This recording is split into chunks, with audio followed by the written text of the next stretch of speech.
Hola, ¿qué onda? ¿Cómo están? ¿Todo bien?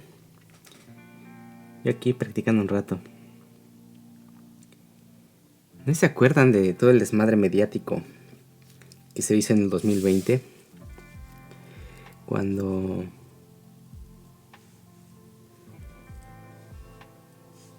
bueno, recibieron otra vez mucha atención, ¿no? Por la muerte de la reina de Inglaterra. Pero en 2020, el príncipe Harry, el príncipe Enrique, junto con su esposa,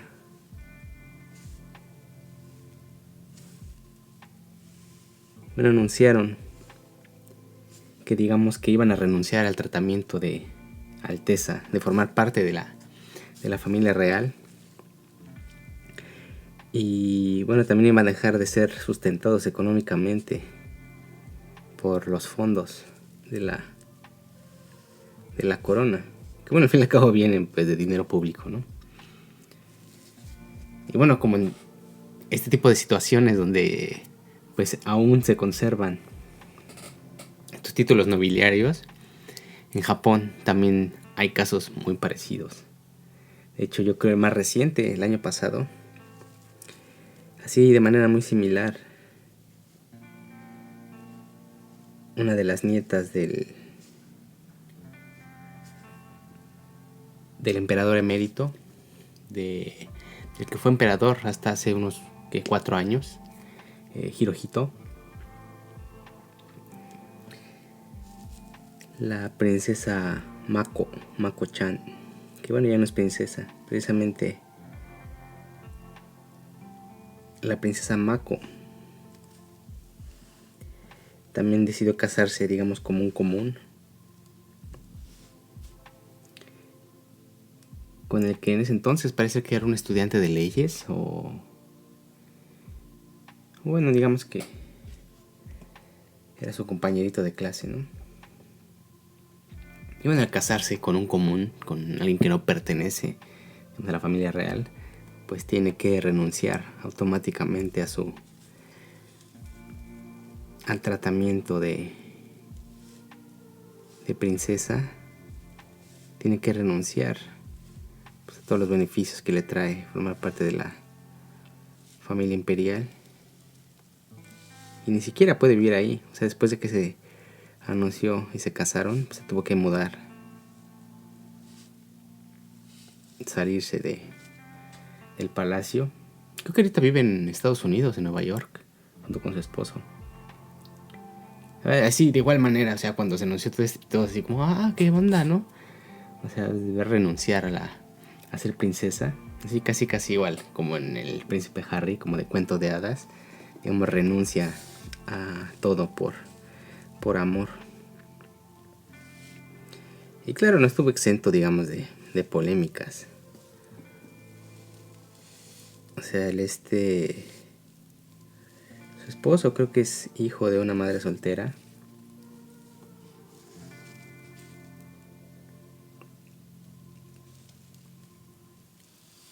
Y su madre tuvo ciertos, digamos, problemas ahí con Hacienda. Pero bueno, claro, por ese tipo de situaciones, pues a la opinión pública y también dentro, digamos, de la etiqueta de la familia real, pues eran cosas que, aunque digamos la mancha no le tocara directamente al prometido de la princesa, pues al tener su madre ese tipo de situaciones económicas, digamos que su boda se fue retrasando. Hasta que bueno, finalmente sí se consumó, pues ya se arregló todo ese malentendido, bueno, lo que después supuestamente fue malentendido.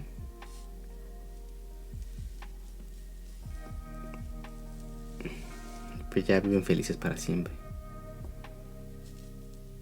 Y claro, o sea, la verdad es que no entiendo a quién le pueda preocupar que pues, estas personas dejen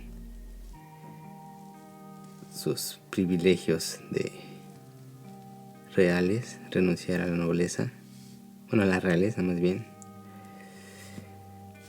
Pero sí, siempre que se anuncia este tipo de situación, como por ejemplo cuando abdicó el emperador, les digo, hace 4 años, pues también se hizo un gran revuelo.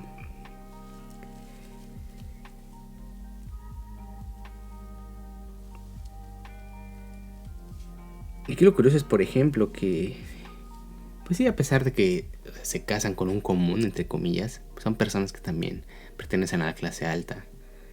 O sea, digamos que su estilo de vida cambia porque ya no forman parte de la familia real, pero pues algunas sí siguen, digamos, gozando de ciertos lujos, de ciertos privilegios. Pero en este caso en particular, como su esposo, la madre de su esposo, se vio envuelta en estos problemas financieros un poco turbios, cuando se casaron, la princesa Mako no aceptó un regalo de bodas que le hace la corona. Bueno, pues sí, la corona, ¿no? Sí, entiendo. Que le hace la familia imperial, que es más o menos como de $1.500.000. O sea, imagínense qué regalo de bodas, ¿no?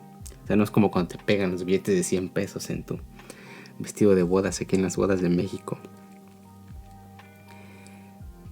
Pero lo tuvo que rechazar. O sea, ya digamos que no quería más problemas con la opinión pública, con cuestiones de dinero. Y pues sí rechazaron ese regalo. Pero les digo, a pesar de que siempre se hace digamos, alboroto mediático por ese tipo de situaciones, no es la primera vez que pasa. Digamos, ni siquiera es como algo muy raro. Muchas de las hijas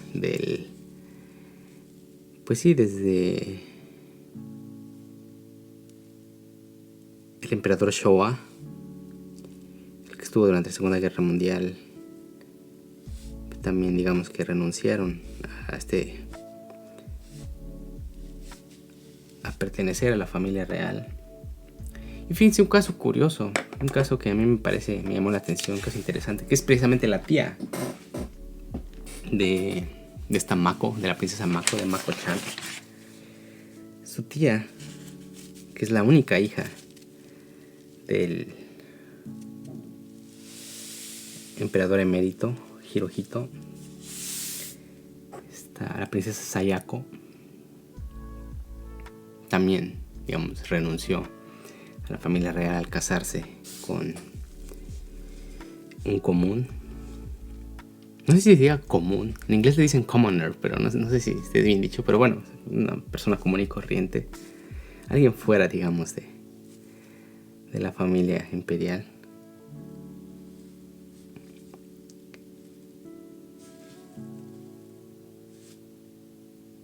Entonces esta Sayako, la princesa Sayako, que bueno, ya tomó el apellido de su esposo, como es común aquí en Japón, se llama Sayako Kuroda. Ella sí, nada menos, sí aceptó ese regalo de bodas. Ella no tiene ningún, digamos, no se vio envuelta en ningún polémica financiera, entonces no tuvo reparo en aceptar ese regalo de bodas. Entonces les digo, a pesar de que se salgan, digamos, de la familia imperial, pues siguen estando bien cobijadas, ¿no? Entonces esta Sayako Kuroda salió de la familia imperial para dedicarse a sus business particulares, pero luego fue nombrada como sacerdotisa de uno de los más grandes y principales templos aquí en Japón. Es el templo de Ise, en la prefectura de Mie. Y ese templo de Ise es como una especie de Vaticano. Bueno, o sea, yo nada más me refiero así porque es como un centro religioso importante en Japón. De hecho, antiguamente, por ejemplo, cuando se dirigían ciertos rezos sintoístas, la persona que rezaba, así como muy, muy parecido a los que rezan, los musulmanes que rezan orientados hacia la Meca, de igual manera las personas que hacían, digamos, sus rezos o alabanzas a ciertos dioses del sintoísmo, principalmente a la diosa Amaterasu, pues se orientaban hacia el templo de Ise. Es como si fuera la Basílica de la Virgencita de Guadalupe en México. O sea, es como un templo importante. Y esta comparación que hago con la Basílica de Guadalupe, o sea, no es así tan a la ligera, porque les digo, es de uno de los templos más importantes. Y eso es como un complejo donde existen los templos, los edificios más importantes, pero hay muchísimos, hay cientos, bueno, no sé si cientos, pero hay más de 100 templos ahí. Y bueno, se realizan ahí rituales importantes. Digamos, es un templo sintoísta y está dedicado a la diosa Amaterasu, que es de las principales diosas aquí en Japón. La diosa solar, la diosa del sol. O sea, imagínense.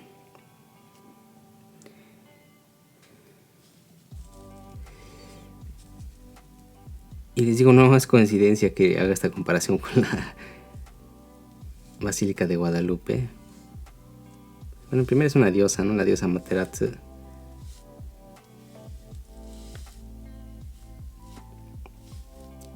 Y aparte hay una peregrinación importante también que se hace hacia este templo. Hay varios centros, digamos, religiosos donde hay peregrinaciones, así como la peregrinación que se hace a la Basílica de Guadalupe, la que se hace, por ejemplo, el Camino de Santiago en España. Y en este caso, pues hay la peregrinación al templo de Ise. Hay otra que se conoce como las 48 estaciones. Se tiene que hacer una peregrinación a 48 templos diferentes. Pero bueno, esa es otra cuestión. Ahorita estamos hablando del templo de Ise. Aquí les digo, esta princesa que renunció a la familia imperial estuvo un tiempo, digamos, trabajando pues sí, como una persona común y corriente, hasta que fue nombrada sacerdotisa del templo de Ise, que es de los cargos, digamos, dentro de la religión sintoísta más importantes en Japón. Ya les digo, estas personas no quedan, digamos, no es como que se salgan del palacio y queden ya, se vayan a vivir abajo de un puente por amor, ¿no? O sea, siempre quedan con buenos conectes, obviamente, ¿no? Pero aquí les menciono esto de esta sacerdotisa de Ise, Sayako Kuroda, que pertenecía a la familia imperial.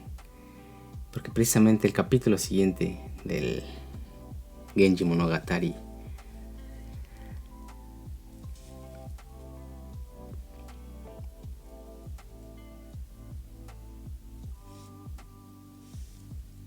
la procesión.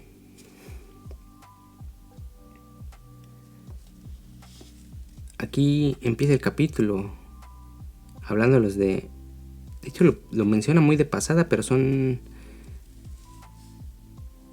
cuestiones muy importantes que, digamos, importantes para la historia, importantes, digamos, que nos habla también de cómo era el maneje, digamos, de estas posiciones, tanto dentro de la corte como estos nombramientos de las sacerdotisas en los templos importantes. Claro, y muchísimo más en ese entonces, que era una teocracia como tal. Y pues sí, las sacerdotisas pues eran, digamos, personas de muy alto rango, de muy alta consideración. Y pues son importantes también para la vida de Genji en particular. Por ejemplo, les digo, uno de estos situaciones que se menciona muy de pasada, pero pues es un punto importante dentro de la historia, es que el emperador, el padre de Genji, abdica al trono. Digo, cuando renunció al trono, cuando abdicó el emperador Hirohito hace unos 4 años, también les digo, fue un escándalo mediático, pero uno pensaría que pues la mayoría de los emperadores pues mueren y son sucedidos por sus hijos, por sus hermanos. Pero antiguamente esto era muy común, que el emperador abdicara para dejar en el trono a un emperador muy joven, digamos, que pudiera ser manipulado. Entonces aquí el emperador, el padre de Genji, abdicó.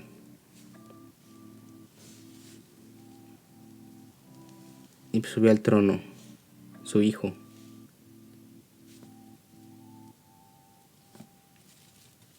que es el hermanastro de Genji, pero de diferente madre.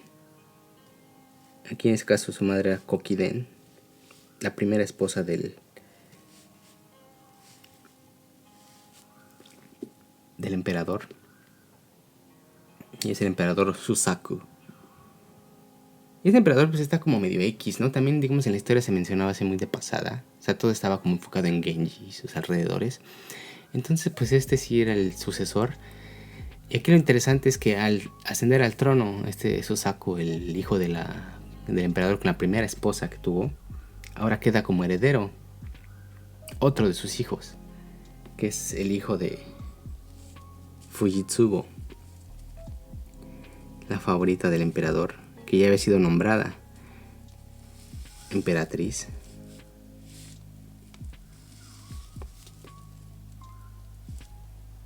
Y aquí, bueno, hijo de Fujitsubo y del emperador, entre comillas, porque recordemos que era hijo de Genji.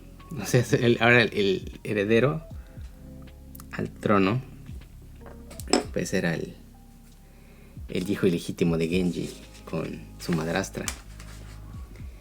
Y aquí lo mencionan, es algo hasta como curioso de cómo es la vida de Genji, como de, sí es el auténtico mi rey, porque menciona que cuando abdicó su padre no fue una muy buena noticia para él, porque eso implicaba que Genji iba a recibir mayores responsabilidades.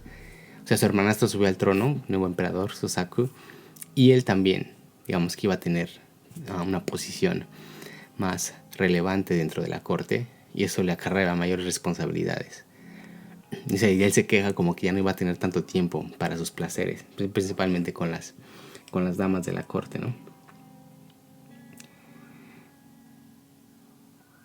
Y aquí, les digo, abren con ese episodio importante de la abdicación del emperador, sube al trono el hermanazo de Genji. Y otro detalle importante que mencionan es acerca de una de las amantes de Genji, la dama de la Sexta Avenida, Rokuyo, que ella es cuñada. O sea, fíjense todas las conexiones. Ves que sí, todas las relaciones son como dentro de la corte, con personas de cierto rango, pues no es, digamos, no es sorprendente que sea casi relaciones incestuosas. O sea, esta Rokuyo, la dama de la Sexta Avenida, es la cuñada del emperador. Entonces también, digamos que era una posición dentro de la jerarquía de la corte pues muy alta. O sea, era una persona muy cultivada y pues sí con una posición importante dentro de la corte. Y bueno, que acabó siendo amante de Genji. Si recuerdan, esta persona estaba súper clavadísima con Genji.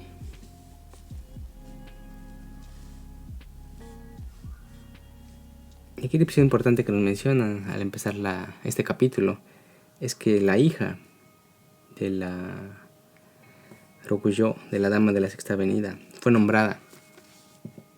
Yo creo, así como en Soy un nuevo emperador, también hay muchos cambios dentro de estas posiciones que se ocupan dentro de los templos más importantes. Entonces también es nombrada como sacerdotisa del templo de Ise, de ese templo que era como la Meca en ese entonces, a la hija de la dama de la Sexta Avenida, a la hija de la amante de Genji. Y pues aquí nos habla de cómo, o sea, este nombramiento de sacerdotisa del templo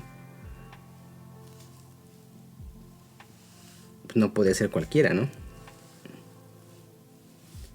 Y que en este caso pues sí son personas que están relacionadas directamente con la familia real.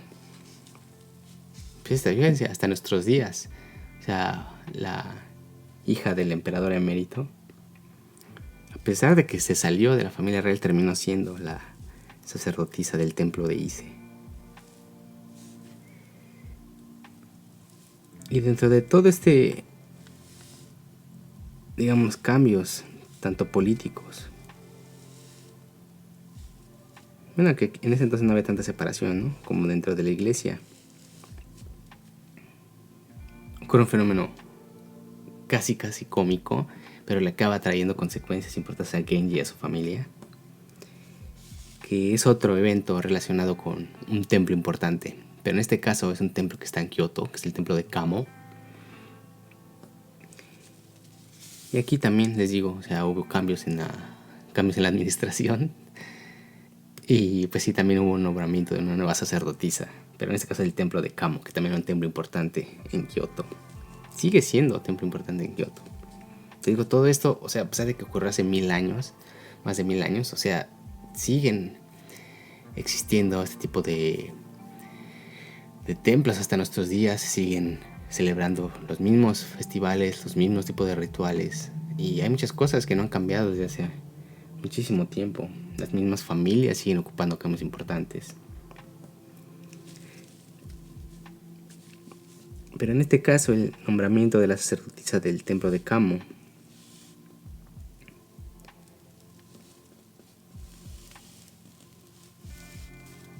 fue festejada de manera importante. Ese año se hizo una celebración, digamos, por todo lo alto. En el festival de Kamo. Este festival de Kamo sigue realizando todavía hasta nuestros días en Kioto. Y este festival está dividido en dos fases. Uno que es la procesión, digamos, podemos decir pues, prácticamente un desfile. Y el otro pues es, digamos, los ritos religiosos que se realizan en el templo y todas las actividades que se dan alrededor, que es como el festival en sí mismo, ¿no? Y aquí el capítulo continúa con precisamente la procesión, que es como la parte importante del capítulo. Y aquí mezclan un poco, digamos, de la solemnidad de los rituales que se realizan en este festival, la majestuosidad de las personas que participan dentro de la procesión. Claro, no podía faltar Genji, era como la joya de la procesión, montado en su caballo, o sea, ataviado con sus mejores ropas.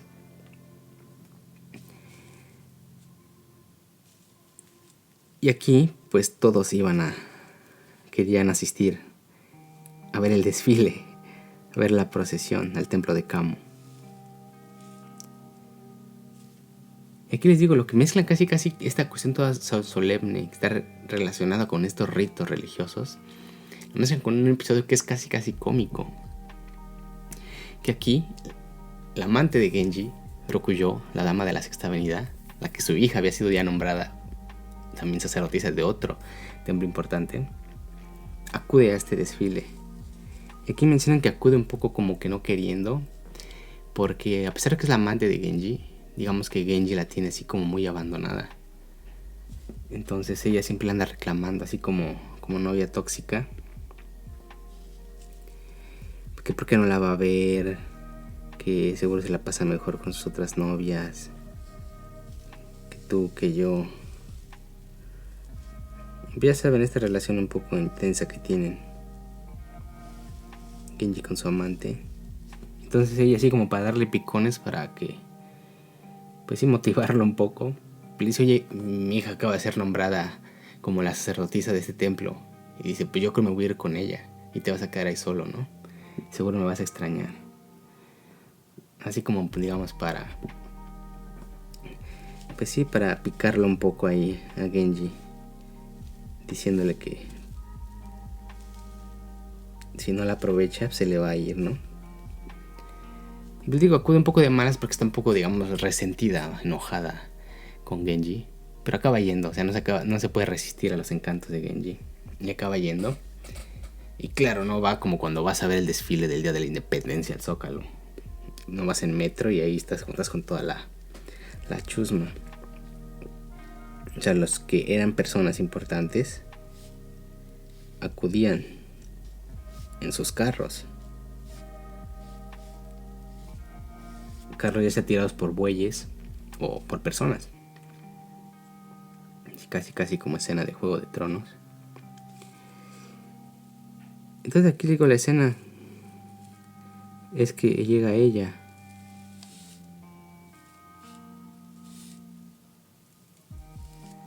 al desfile, pero parece como avenida Insurgentes en hora pico. O sea, empiezan a llegar los carros de todas las personas que quieren ir a ver los desfiles, y como cada quien lleva su carro, no es como Uberpool, cada quien lleva su carro, se hace un mega desmadre, se hace una congestión así cañona, y pues se hace el tráfico, ¿no? El embotellamiento de carruajes. Y aquí lo cagado es que pues, van avanzando poco a poco y se van como metiendo así dentro de los lugares más privilegiados para ver la procesión, para ver el desfile. Y pues en una de esas, cuando va llegando la dama de la Sexta Avenida cerca del lugar donde se va a dar el desfile, ya cuando se va a incorporar al sitio desde donde pueden ver la procesión, se topa con otro carro que les impide el paso. O sea, los dos digamos que se cierran y nadie se quiere ceder el paso. Y resulta que este carro que se le cierra y que le impide el paso es nada más y nada menos que el carro donde viene la esposa de Genji, Aoi. Que no se había mencionado mucho en este capítulo porque, o sea, a pesar de que Genji lo casaron con ella, que también es, digamos, una hija de una princesa, también es una dama importante. Lo casaron cuando Genji, digamos, acababa de cumplir la mayoría de edad. A los 14 años era un chavito. Claro, también era una chavita, ¿no? Pero digamos que ella era un poco más grande que él. Y el Genji nunca estuvo como muy entusiasmado con esta unión.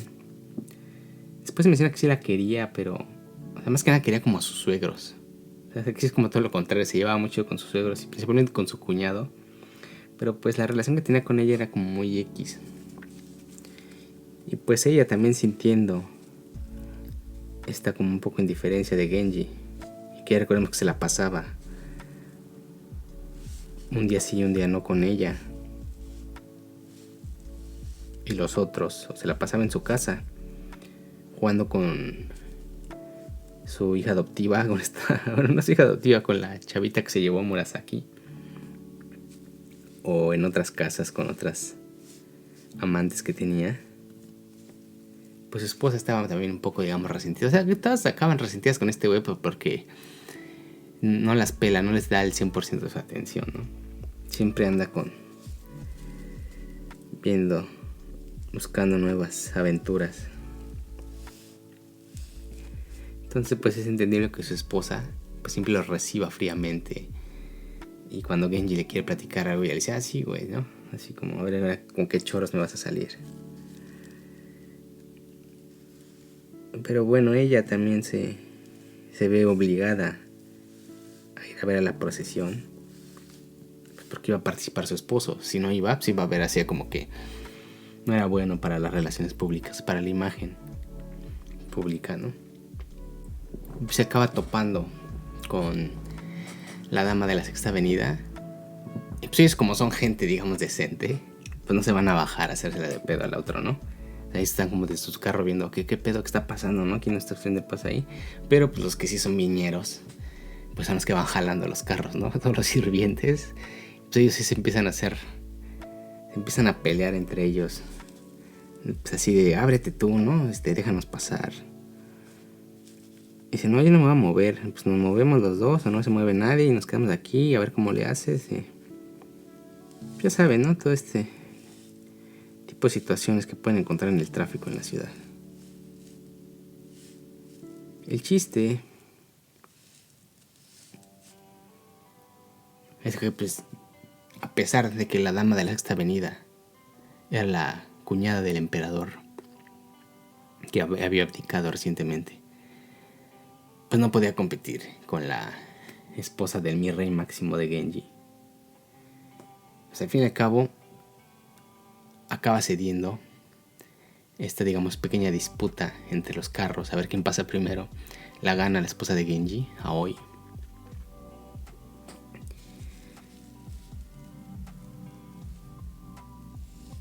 Y mencionan que pues la dama de la Sexta Avenida, este episodio fue muy humillante para ella.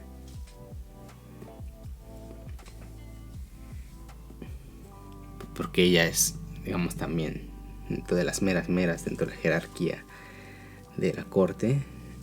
Y pues había sido insultada en su orgullo por no permitírsele pasar.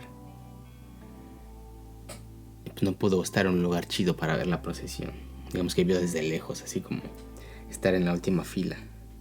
Entonces, como fue relegada por este episodio del carro, Digamos que queda un poco resentida con la esposa de Genji. Y les digo, esto, a pesar de que lo mencionan así como un episodio casi cómico, va a tornarse en una cuestión un tanto escabrosa, que va a repercutir en la historia de manera importante.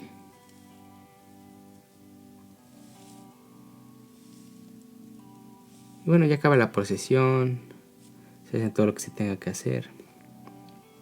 Fíjense algo curioso, esta procesión del Festival de Kamo también se conoce como el Festival de Aoi.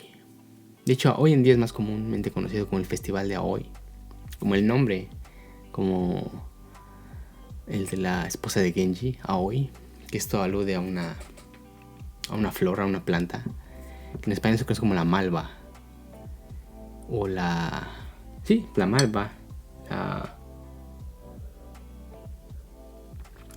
alcea, malva. Y pues sí está, no sé si de manera intencionada, este episodio del carro, donde Aoi, la esposa de Genji, digamos que se ve envuelta precisamente en el festival de Aoi, el festival de Kamo.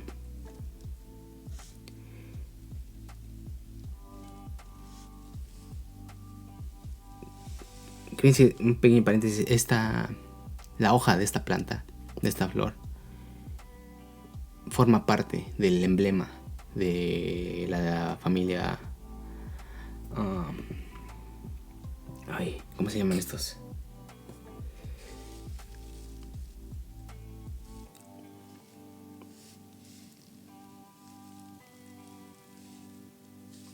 La familia de los shogun, que pues sí, prácticamente reinaron Japón por muchos años durante la era Edo, los Tokunaga. El emblema de los Tokunaga, de los shogun Tokunaga, tienen estas hojas de Aoi, de las malvas. Es como un símbolo importante también dentro de la tradición japonesa. Pero bueno, el chiste es que el festival pasa. Y aquí les digo, este episodio con la princesa de la Sexta Avenida parecería algo trivial si no es porque la esposa de Genji se empieza a poner malita, se enferma, cae en cama. Y pues bueno, aquí la cuestión es que ella está embarazada de Genji. Y pues aparte de su embarazo, que pues está delicada de salud, vemos que sufre una enfermedad que en ese entonces lo atribuían a la posesión de espíritus malignos. Entonces, en vez de llamar al médico, de ir a tu consulta con el doctor Simi, pues llamas a sacerdotes a que hagan plegarias, que hagan exorcismos para sacarte todos esos demonios que te están causando la enfermedad.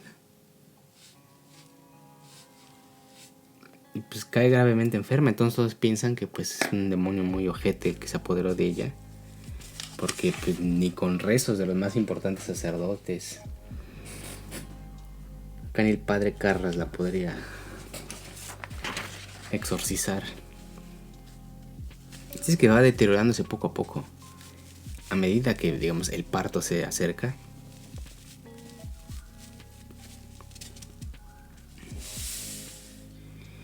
Y aquí me dice algo interesante porque, o sea, dentro de estos espíritus, o sea, sí se habían razones en particular de por qué ciertos espíritus podrían atacar a la esposa de Genji.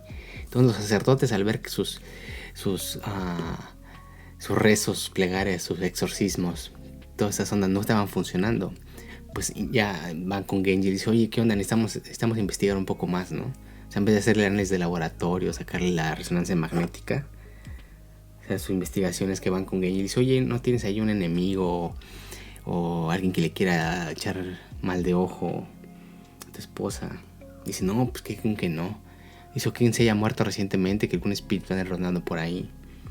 Dice, no, pues se murió mi nodriza. En capítulos pasados había mencionado esto. No, pues se murió tal. Dice, no, pues ¿qué onda? Y dice, ¿ni qué onda con las chicas con las que andas, con los amantes? Dice, no tienes problemas con ella, ninguna que le quiera hacer mal a tu esposa. Pues Genji ahí le cae el 20. Dice, se me hace que la tóxica esta, la dama de la Sexta Avenida, que siempre andaba reclamando, que siempre andaba de celosa, que le hacía unos dramones. Y por el episodio del carro, que se había quedado resentida con la esposa de Genji, pues parece ser que era una candidata importante que le había echado ojo a la esposa de Genji. Y aquí fíjense algo interesante, porque no necesita que muera esta persona. Creo que ya se había platicado, de hecho se menciona un poco. Ya había sido causa de enfermedad en capítulos pasados de una pequeña aventura que tuvo Genji, pero se menciona así como muy de pasada. Y aquí sí tiene un peso importante. No es necesario que muera una persona, digamos, para que su espíritu salga de su cuerpo y se apodere de otras personas. Dentro del folclore japonés existe lo que se llama el Ikiryo, que es como un fantasma viviente. Este fantasma viviente, o sea, hace referencia a que es el espíritu, una especie de desdoblamiento del espíritu de una persona por emociones violentas, por emociones fuertes, como pueden ser los celos, el resentimiento, esos de venganza, el odio. O sea, todos estos sentimientos negativos, digamos que pueden provocar una especie de desdoblamiento del espíritu, del alma de las personas y generar un fantasma. Es muy a la manera del doppelganger. No sé si ya lo he mencionado antes, ¿no? Pero este doppelganger actualmente se conoce como tu doble maligno. Pero originalmente me parece que la idea del doppelganger, cuando fue descrita, era algo muy parecido al Ikiryo japonés. O sea, una parte, digamos, de tu espíritu, que en este caso sería como tu parte negativa, como tus malas vibras, se desprenden de ti y crean otro ser, que en este caso será el doppelganger, el doble. Muy a la onda del Dr. Jekyll y el Mr. Hyde.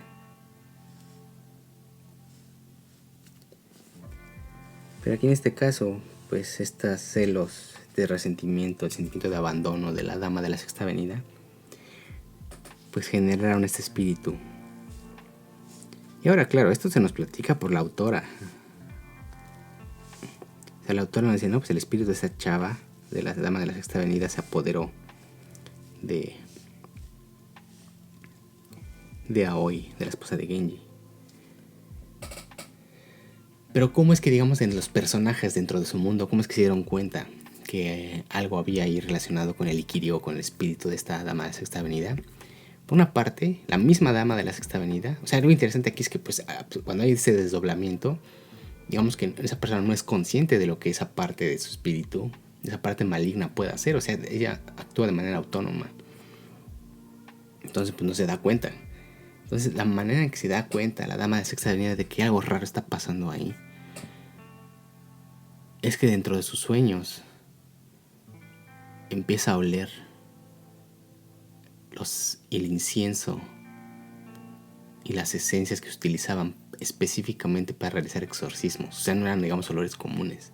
Entonces dentro de sueños empieza a oler el incienso que se usaba para pues, estos rituales de purificación.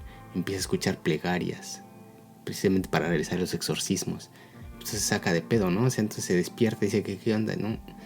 Y aquí pues, lo que se hace es que ella entiende pues que una parte de sí está en otro cuerpo y que a ese cuerpo le están realizando todos estos exorcismos. Entonces se da cuenta que pues todos esos sentimientos de celos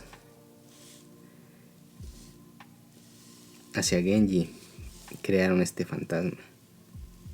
Y Genji también se da cuenta de esto porque también en sueños está muy relacionado con la cuestión onírica.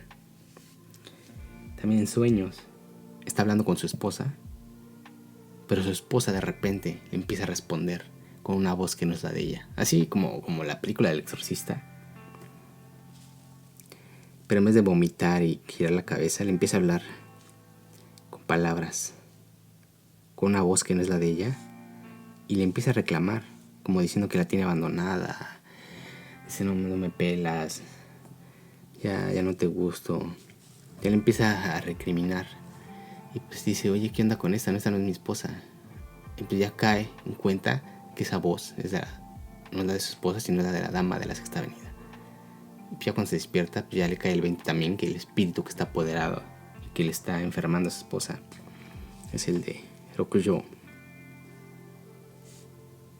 Y que a pesar de que después se sigue relacionando con ella, le queda como esta, digamos, espinita de que a lo mejor, aunque sea involuntariamente, pero pues el espíritu de su amante fue que se apoderó de su esposa y que la tiene en cama. Bueno, el chiste es que su hijo nace finalmente, a pesar de que está enferma. El hijo de Aoi nace, el hijo de Genji. Y después del nacimiento, después del parto, como que mejora un poco la esposa de Genji. Y todos parece ser que piensan que ya había pasado lo peor, que se iba a empezar a recuperar. Pero súbitamente,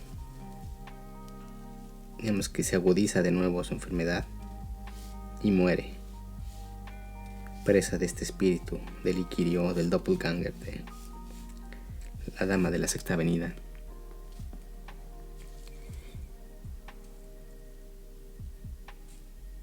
Y Genji se queda solo, se queda viudo con su hijo recién nacido.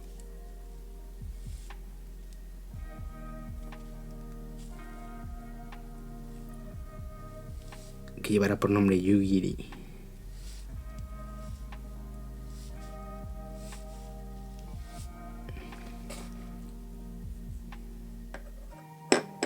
Entonces, después de que nace el hijo de Genji, aquí también nos habla un poco de la cuestión de cómo era la relación de los padres con los hijos. O sea, era una sociedad patriarcal, obviamente, muy machista.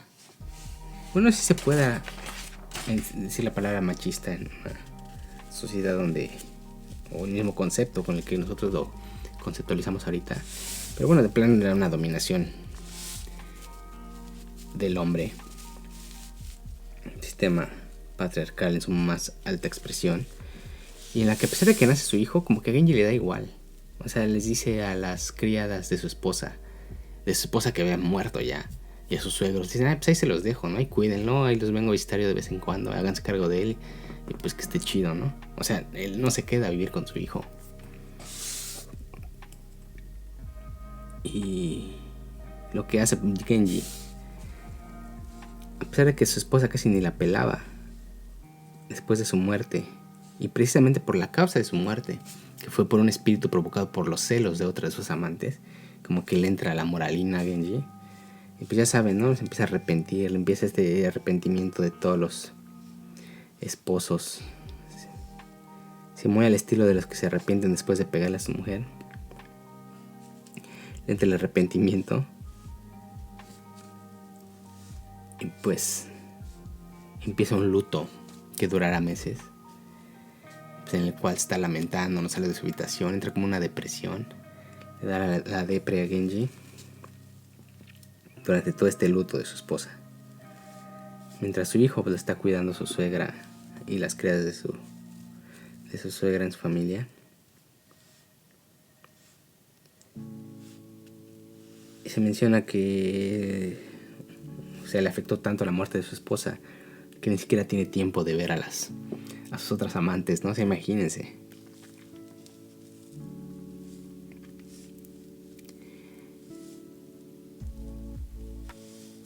Y aquí el capítulo termina con un episodio que es muy controvertido, muy polémico dentro de los críticos de este libro, que es, digamos, el principal punto por el cual se menciona que Genji, digamos que es un hijo de perra, ¿no? Que es un violador como tal. Porque, o sea, se muere su esposa, a pesar de que está muy triste durante todo el periodo de luto. Ya cuando acaba el periodo de luto, pues ya se le pasa, ¿no? Y dice, pues ya, el muerto al pozo y el vivo al gozo, como dicen. Algo así. Y dice, pues ahora ya me puedo casar otra vez, ¿no? Ya no hay tanto pedo. Pues, obviamente, ¿quién se va a fijar? Pues en la chavita que se había traído. que había quedado huérfana, Murasaki, que cuando se la llevó a vivir, si recuerdan de capítulos pasados, estaba súper chavita, ¿no? Tenía 10 años. Y dijo, no, pues véngase, la voy a apartar. Prácticamente es lo que hizo, ¿no? La apartó para que no se la fueran a agandallar a alguien más. Se la llevó a vivir y la tenía escondida ahí en su casa.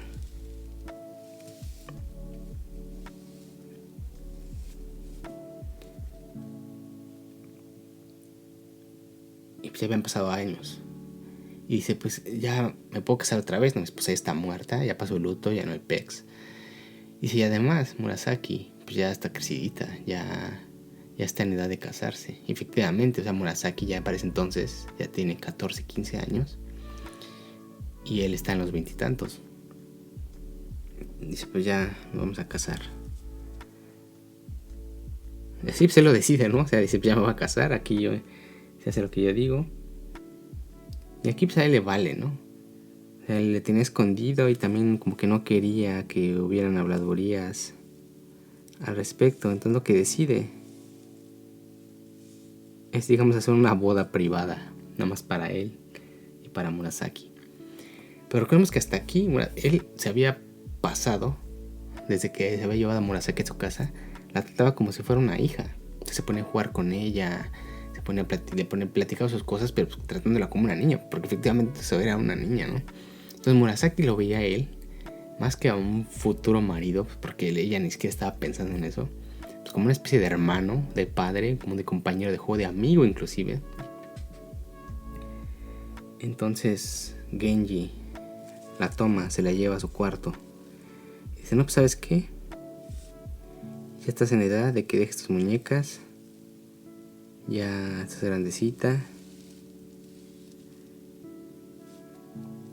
ya sabes lo que haces, ¿no? Como diría José Alfredo Jiménez. Y pues nos vamos a casar. Y si, ¿cómo nos vamos a casar? Hay ciertos rituales que se tenían que hacer, pero pues ahí le vale, ¿no? Y si aquí nos casamos, y pues prácticamente yo oficio aquí la boda. Y lo más importante, pues obviamente, es la consumación del matrimonio. Y aquí les digo el punto polémico de la novela. Él decide, vamos a consumar el matrimonio. Pero pues ella está bien sacada de onda, ¿no? O sea, se la llevó a su casa cuando tenía 10 años. Se la había pasado encerrada ahí, conviviendo con las puras damas que se hacían cargo de ellas. La ama de llaves, digamos, también. Entonces pues estaba totalmente sin saber qué onda, ¿no? O sea, de qué se trataba esto de casarse, de la consumación del matrimonio, pues no le pasaba. Y más con su amigo, con su padre, con su hermano, que lo veía a Genji como tal. Y pues Genji prácticamente se la dejó ir así, sin decir a guapa. Y aquí no se detalla el libro, nada más así de un párrafo para otro. Dice que ya amaneció. Y digamos que el matrimonio se había consumado. Y creo que ni siquiera lo menciona como tal. Ni siquiera dice como tal que el matrimonio se haya consumado. Simplemente se da a entender. Porque de repente de un párrafo a otro le dice Genji a Murasaki, oye, ¿qué te pasa, no? ¿Por qué te pones así? Tampoco es que decir la gran cosa, ¿no? Y pues Murasaki está como sacada de onda. O sea, está como ya... no quiere hablar con Genji. Está indispuesta, se queda tirada ahí en su cama sin querer comer. O sea, obviamente nos menciona que algo pasó una noche que fue traumático para Murasaki. Y pues obviamente es esta consumación del matrimonio.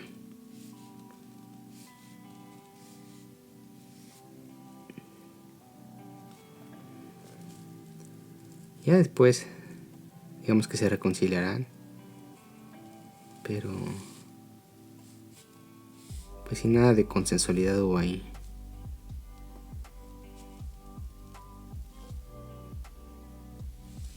Y paradójicamente las sirvientas y el ama de Murasaki que estaban contentas de que al fin y al cabo Genji ya lo hubiera tomado por esposa a ella. Ya después la tendría que introducir, digamos, con los demás miembros de la familia real. Pero por lo mientras se iban a pasar sus 3 días de luna de miel, que es lo que se acostumbraba ahí. Se encerraban 3 días. Pues sí, a manera de luna de miel, de consumar el matrimonio, supongo que para embarazar y procrear a las siguientes generaciones de la nobleza, comiéndose su mochi, esta como pasta de arroz, que también era parte, digamos, dentro de estos rituales de la boda en el periodo Heian.